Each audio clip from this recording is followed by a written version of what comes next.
ECIL এর তরফ থেকে একটি নতুন নিয়োগ বিজ্ঞপ্তি জারি হয়েছে, যেটা সম্পূর্ণ সরকারিভাবে এই নিয়োগটি করা হচ্ছে এবং যে কটি পোস্টে নিয়োগ করা হচ্ছে সবই পার্মানেন্ট পোস্টে নিয়োগ করা হচ্ছে। তো দেখতে পাচ্ছ একদম অফিসিয়াল পিডিএফটা ওপেন করে নিয়েছি। এখানে বলছে যে candidate should apply only one post, অর্থাৎ অনেকগুলো পোস্ট আছে কিন্তু তোমাদের আবেদন করতে হবে যে কোনো একটি। তুমি যদি মাল্টিপল অ্যাপ্লিকেশন করো তাহলে কিন্তু সেটা রিজেক্ট হয়ে যাবে। কিভাবে ফর্ম ফিল আপ করবে আমি সেই ব্যাপারেও যাব। তার আগে তোমাদের দেখিয়ে দিই যে দেখো, অনলাইন রেজিস্ট্রেশন তোমাদের শুরু হয়েছে 16ই মে থেকে। আবেদনের শেষ তারিখ হচ্ছে 5ই জুন 2025। তোমাদের অনলাইনে আবেদন করতে হবে এবং তোমাদের যে সিবিটি এক্সাম হবে সেটার জন্য তোমাদের অফিসিয়াল ওয়েবসাইটে চেক করতে হবে। এই অফিসিয়াল ওয়েবসাইট থেকে তোমরা অ্যাডমিট কার্ডটা পেয়ে যাবে। ঠিক আছে, আচ্ছা এখানে আর কি কি বলা হচ্ছে সম্পূর্ণ ডিটেলস ইনফরমেশন থাকবে এই ভিডিওতে, ভালো করে দেখো, প্রত্যেকটি তথ্য তোমাদের জন্য গুরুত্বপূর্ণ। তো এখানে যেটা বলছে সেটা হলো UR candidate, EWS candidate, OBC candidate থেকে যারা আছো তাদের 750 টাকা আবেদন মূল্য লাগছে। তোমরা যারা যারা অন্য ক্যাটাগরি থেকে, মানে এগুলো ছাড়া যারা অন্য ক্যাটাগরি থেকে এই ভিডিওটা দেখছো তাদের কোনো রকম আবেদন মূল্য লাগবে না। ওকে, তো আবেদন মূল্য জমা দেওয়ার জন্য এই যে দেখতেই পাচ্ছ যে অ্যাপ্লাই লিংক তোমাদের এখানে দেয়া আছে এবং এখানেই তোমাদের সাবমিট করতে হবে। তো এখানে আর কি কি বলা হচ্ছে দেখো, অফিসিয়াল ওয়েবসাইট হচ্ছে এটা, যেখানে এলিজিবল ক্যান্ডিডেট প্রত্যেকে ভিজিট করবে এবং অনলাইন সেকশনে তোমরা এখানে আবেদন করতে পারবে, যেখানে অ্যাডভার্টাইজমেন্ট নাম্বারটা দিয়ে তোমাদের আবেদন করতে হবে। পরপর দুটো নোটিফিকেশন রিলিজ হয়েছে, একটা হচ্ছে তোমাদের 6/2025 আর একটি হচ্ছে 7/2025। একটি হচ্ছে গ্র্যাজুয়েট লেভেলের আর একটি হচ্ছে 10th ডিপ্লোমা লেভেলের। ঠিক আছে, তো এখানে কি কি বলা হচ্ছে দেখো, অনলাইন অ্যাপ্লিকেশন প্রসেস কমপ্লিট করার পরে তোমাদের যে সিস্টেম জেনারেটেড অ্যাপ্লিকেশন নাম্বার সেটা তোমাদের ফিউচার রেফারেন্সের জন্য প্রয়োজন এবং আবেদন করার পরে তার যে প্রিন্ট আউট কপি সেটা কিন্তু তোমাদের অবশ্যই লাগবে।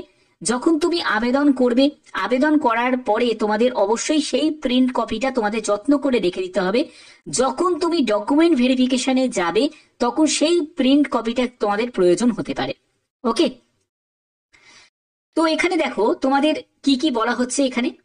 এখানে ভারতীয় নাগরিক প্রত্যেকে আবেদন করতে পারো, যে কোনো জায়গা থেকে তোমরা আবেদন করতে পারো। যারা যারা আমার এই ভিডিওটা ওয়েস্ট বেঙ্গল থেকে দেখছো, যারা ভিডিওটা ত্রিপুরা থেকে দেখছো, যারা ভিডিওটা আসাম থেকে দেখছো, যে কোনো রাজ্য থেকে তোমরা এখানে আবেদন করতে পারো, কারণ সরকারিভাবে নিয়োগ হচ্ছে, সম্পূর্ণ পার্মানেন্ট পোস্টে নিয়োগ করা হচ্ছে। এখানে তোমাদের জব পোস্টিং এর ব্যাপারটা ক্লিয়ার করি। দেখো 4 নম্বর পয়েন্টটা যদি তুমি ভালো করে দেখো, 4 নম্বর পয়েন্টে এখানে ক্লিয়ার করাই আছে যে তোমাদের selected candidate can be posted to any of the location across India, অর্থাৎ ভারতের যে কোনো জায়গায় তোমাদের জব পোস্টিং হবে। ঠিক আছে, অর্থাৎ ওয়েস্ট বেঙ্গলে জব পোস্টিং হবে, ত্রিপুরাতেও জব পোস্টিং হবে, আসামেও জব পোস্টিং হবে, যে কোনো জায়গায় তোমাদের জব পোস্টিং হবে। ওকে, আচ্ছা এখানে দেখো তোমাদের আরো এই জায়গাটায় ডিটেলসটা আছে, এখানে দেখে নাও যে সিবিটি যে এক্সামটা হবে, সিবিটি এক্সামের জন্য সিটি কোথায় কোথায় পাবে। ব্যাঙ্গালোরে পাবে, চেন্নাই পাবে, হায়দ্রাবাদ পাবে, মুম্বাই, নিউ দিল্লি, কলকাতা। দেখতে পাচ্ছ কলকাতা।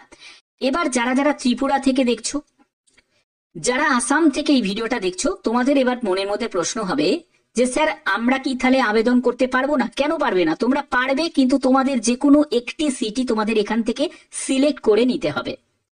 পোস্টিং কিন্তু যে কোনো জায়গায় হতে পারে, আমি যেটা তোমাদের অলরেডি ক্লিয়ার করেই দিলাম, কারণ বিভিন্ন জায়গায় ইসিআইএল এর অফিস আছে, তো সেই সব জায়গায় কিন্তু তোমাদের পোস্টিং হয়ে যাবে।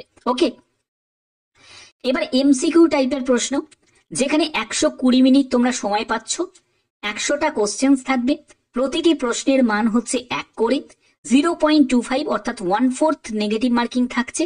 4টে প্রশ্নের ভুল উত্তরের জন্য প্রাপ্ত নম্বর থেকে 1 নম্বর তোমাদের কাটা যাবে। অফিসিয়াল ওয়েবসাইটের লিংক আমি ডেসক্রিপশনে দিয়ে দেবো, তোমরা সেখান থেকে ডাইরেক্ট ভিজিট করে আবেদন করতে পারবে।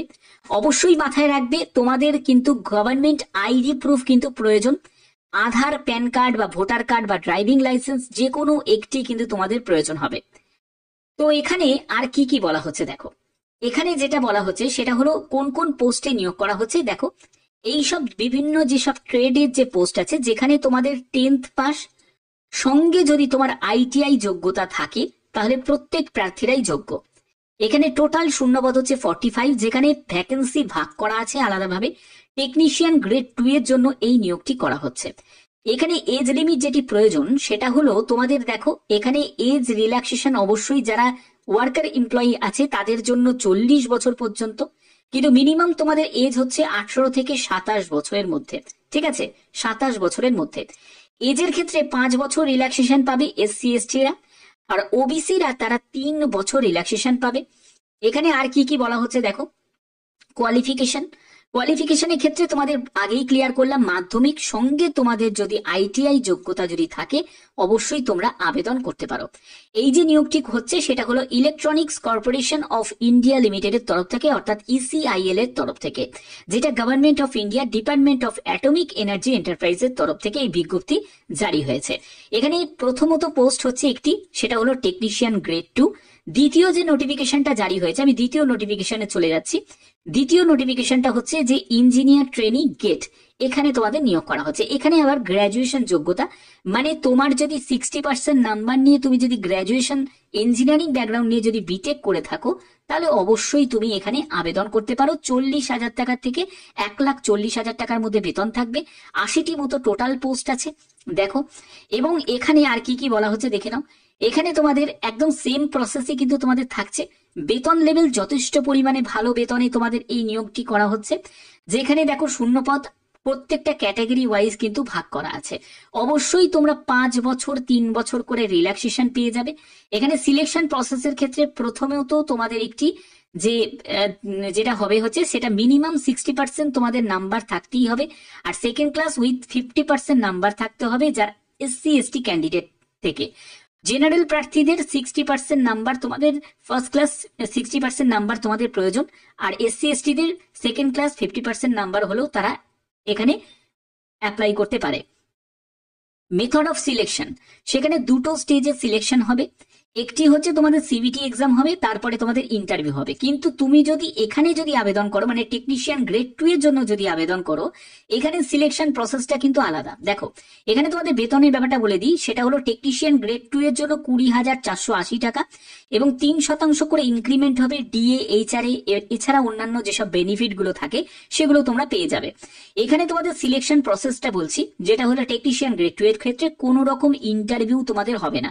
যেটা হবে সেটা CBT এক্সাম এবং ট্রেড টেস্ট, এই দুটোর ভিত্তিতে তোমাদের ফাইনাল মেরিট প্রিপেয়ার হবে। আশা করি ব্যাপারটা ক্লিয়ার করতে পারলাম। তো যারা যারা এখানে আবেদন করতে ইচ্ছুক তারা অবশ্যই বলবো ভালো করে আগে দেখে নিয়ে বুঝে তারপরে কিন্তু আবেদন করবে। আবেদন করার জন্য যে অফিসিয়াল লিংক সেটা হলো ডেসক্রিপশনে দেওয়া থাকবে, সেখান থেকে তোমরা ভিজিট করে আবেদন করতে পারো। তো এখান থেকে আমি তোমাদের দেখাচ্ছি যে কিভাবে তোমরা আবেদন করবে। এখানে দেখো, এখানে ক্লিক করতে হবে, অফিসিয়াল ওয়েবসাইটে ভিজিট করব। তো এখানে আমি অফিসিয়াল ওয়েবসাইটে ভিজিট করছি এখান থেকে। তো দেখতে পাচ্ছ আমি একদম অফিসিয়াল ওয়েবসাইটে ভিজিট করে গেছি, যেটা তোমাদের মিনি রত্নের মধ্যে পড়ছে electronics corporation of India limited. এখানে কেরিয়ার সেকশনের মধ্যে ক্লিক করতে হবে। কেরিয়ার সেকশনে ক্লিক করার পরেই তোমরা এখান থেকে তোমরা নোটিশটা তোমরা পেয়ে যাবে, ঠিক আছে। এখানে কারেন্ট জব ওপেনিং দেখতে পাচ্ছ। এখানে যখনই তুমি ক্লিক করবে এখানে দেখতে পাবে যে অ্যাডভার্টাইজমেন্ট, তোমরা অ্যাডভার্টাইজমেন্টটা ভালো করে একবার চেক করে নেবে এবং তোমাদের click here for more details এইখানটা তোমরা চলে আসবে। দেখো তোমাদের 5ই জুন হচ্ছে আবেদনের শেষ তারিখ। যারা যারা আবেদন করবে তাদের click here to apply for the post এই অপশন তোমরা পেয়ে যাবে। এখানে তোমাদের অ্যাডভার্টাইজমেন্ট নাম্বারের জায়গাটা তোমরা 6/2025 আর 7/2025 পরপর দুটো নোটিফিকেশন তোমরা পাবে। যে কোনো একটিতে তোমাদের সিলেক্ট করতে হবে, তারপরে তুমি যে পোস্টের জন্য আবেদন করতে চাইছো সেই পোস্টটা তোমাকে সিলেক্ট করে নিতে হবে। সিলেক্ট করার পরে তোমাদের এরকম একটা জায়গা চলে আসবে যেখানে তোমার নাম, তোমার জেন্ডার, তোমার বাবার নাম, তোমার ক্যাটাগরি এখান থেকে সিলেক্ট করতে হবে। তারপরে হচ্ছে অ্যাপ্লিকেন্ট ক্যাটাগরি। তো এগুলো তোমাকে সম্পূর্ণ ফিল আপ করে তোমাদের ফাইনালি আবেদনটাকে কমপ্লিট করতে হবে। বাদ বাকি প্রসেস একদম সেম, দুটো নোটিফিকেশনের ক্ষেত্রে সেম প্রসেসই কিন্তু তোমাদের থাকছে আবেদন করার। আশা করি এগুলো তোমরা পারবে। কোনো জায়গায় যদি তোমাদের মনে হয় যে অসুবিধা হচ্ছে তাহলে অবশ্যই তোমরা কমেন্ট করবে, সেই কমেন্টের উত্তর আমি দেব। তো যদি ভিডিওটা ভালো লাগে আর এরকমই যদি বিভিন্ন আপডেট যদি তোমরা পেতে চাও তাহলে অবশ্যই বলবো চ্যানেলটাকে সাবস্ক্রাইব করে রাখো, বেল আইকনটাকে অল করে রাখো। এখনের মতো এটুকুই, টাটা।